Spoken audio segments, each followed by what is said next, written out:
Dan Illman, Mike Beer. The feature race at Keeneland on Saturday is the Grade 2 Dixiana Elkhorn Stakes, going a mile and a half, 3 turns around the Keeneland turf course for $250,000. You can bet this race in the nice Keeneland Saturday card with a DRF Bets account. Deposit $100, bet with $250 at bets.drf.com. Let's meet the field for the Elkhorn. This race goes through trainer Michael Maker, who has several entered, including the horse they're all going to have to beat, the red-hot number 10, Zulu Alpha. What a claim.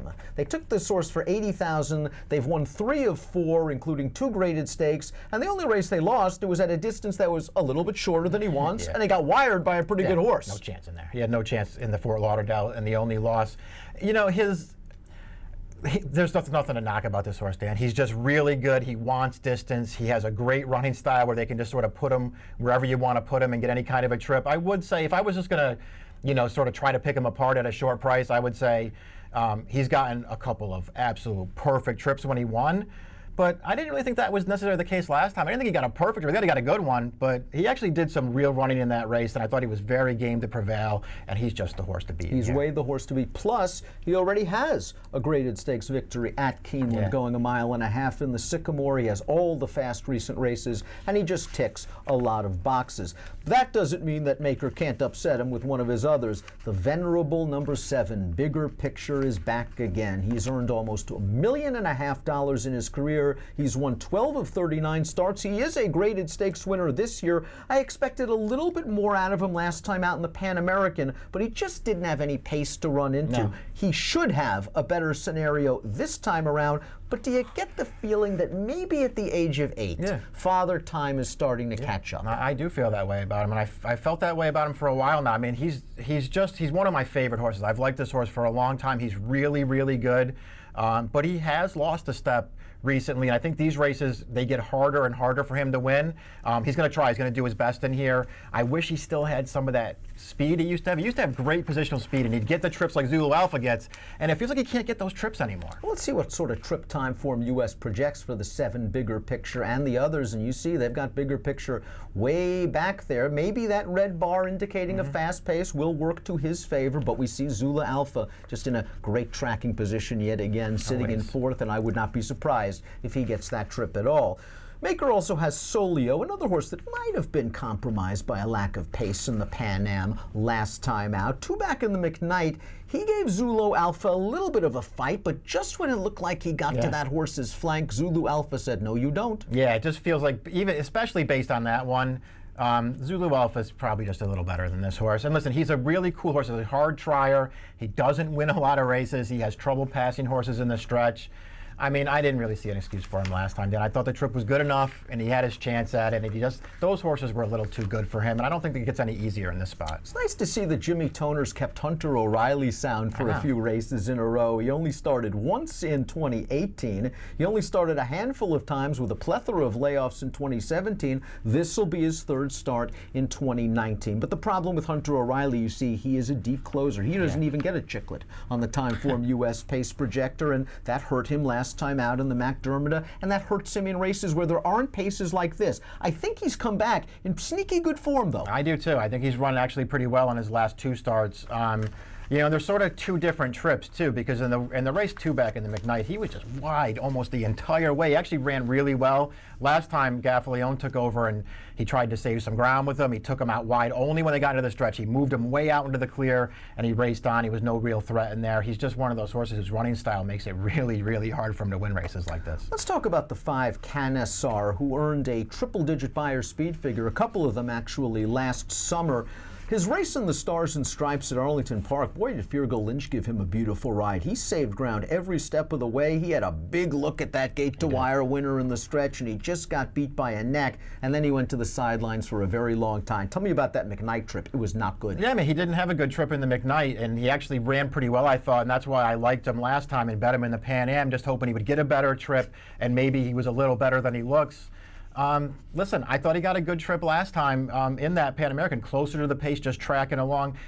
You know, listen, I did think that Fergal Lynch maybe went a little early in that race, but he gave him every chance to win, and at the end of the day, he just wasn't quite good enough. I could use him in this race, Dan, but I don't like him as much as I liked him last time. I think Tiz Slam's best races are when he's forwardly placed, and if he's out-hoofed in the early portion of this race by a horse like Leotone or the 8 Red Knight, he could be in trouble, although I find it hard to believe that the 8 Red Knight is going to be up close to the pace. No. Something tells me that Julian Leparoux is going to try to take control of this thing with Tiz Slam, and Tiz Slam has had a very underrated career. He won a $250,000 race at Woodbine as a 2-year-old. He won the Ontario Derby as a 3-year-old, and he was a multiple graded stakes winner last year. Roger Attfield, to me, though, it always seems like he's prepping these horses for Woodbine, and I wonder how sharp Tiz Slam is, but if he sneaks away, he's got some back class. I agree with all that stuff. I mean, if he was mine, I would just tell Leparoux to put him on the lead. I understand that on the pace projector, they have that 3 out in front of him coming off some dirt races where he was showing speed.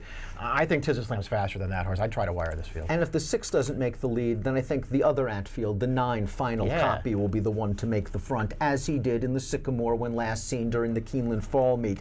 My issue there was I just saw no excuse. He got away to an easy lead. Zulu Alpha ran right by him. Bigger Picture ran by him for 3rd. And I wonder if that's actually the best he can do. So far, that is the best he can do. It's the best race that he's run, and he was really no match for a couple of horses he's facing again in this spot. Let's talk about the horse that Timeform US does have on the lead, because let's be honest, he's going to probably be one of the biggest prices on the board, and that's the 3 Leotone. Only one previous turf race. That was at a mile. He did not do much running. He has not done much running in 2 starts on dirt. And right now, this Group 1 turf winner in Chile must prove he can belong with graded stakes horses here in North America. Yeah, I mean, so far he doesn't, and there's other speed in this race to sort of take away maybe his preferred running style. There's just a lot working against this horse. Let's take a look at our top selections for the Grade 3 Elkhorn Stakes. You're going with Bill Mott's New York bred, the number 8 Red Knight, and I was just such a fan of Red Knight last year. I loved his win at Saratoga when he won that non-winners of 2 other then. Got a beautiful ride from Junior Alvarado, the old in, out, then back to the rail in mid-stretch, getting up to win that race. Loved him in the Ashley T. Cole, and he disappointed me that day. And you liked him last time out in the Alan Jerkins, and you were absolutely right. I mean, he made a gigantic run in that race and still held at 2 miles. Now, he's been off for about 4 months, but I'm not really worried about that with Mott. I think Mott's finally figured out this horse. I think this is just a horse that needed time to mature. Yeah, I think all those things are true. I mean, it's, you know, basically when you go back, he started his career in the summer of 2017. He hasn't run a bad race yet. I mean, he shows up every time. I realize that so far he hasn't proven himself to be a graded stakes horse, but I don't know, man. When you watch this horse run, it doesn't really seem to matter where Mott runs him. He shows up and he runs every time, and I really liked his win last time. I think he'll get the right trip in this race. And listen, I'm not way against the favorite in this race, but I'm going to try and beat him with this horse. I'm taking just a stab with the 1 Vittori Kin, who's proven on his best day I think he can run with these kind of horses. It's interesting to note that when he won the Grade 3 Louisville last year, he was stretching out from 1 1/16 to 1.5 miles, coming back on only 6 days rest. Now he's stretching out from 1 1/16 to 1.5 miles on 15 days rest. And I don't think he ran badly against a listed stakes quality allowance field last time out, where it was too short for him, A, 1 1/16, B, he's last on the rail in the stretch. He gets into a little bit of trouble, but he's running at the end of that race. His race 2 starts back to McDermott off the long laugh. He had no chance at all. The pace seems to be fast for him. I'm hoping that Corey Lannery can work some of his rail skimming magic here, save all the ground, get a hot pace, and at least get a piece of this. He's 20-1 on the line. He's an interesting horse at a big price, because you say he has the races to contend here, and he wants distance. And last time, I mean, listen, it was too short. That was a really good field. And it's one of those races the pace just never came back to. I mean, the horses that were up front most of the way ran 1-2 in there, and the closers just couldn't get to them. You're going 8, 10, 5, and 2. I'll take a shot with Vittori Kin, but I got a spread in multiple race wages. Probably use my top 4 picks: 1, 10, 9, and 8 in the Grade 2 Elkhorn Stakes, the feature race at Keeneland on Saturday. Get down with a DRF Bets account, deposit 100, bet with 250. Learn more at bets.drf.com. Approximate post time for the Elkhorn, 5:30 Eastern. Best of luck.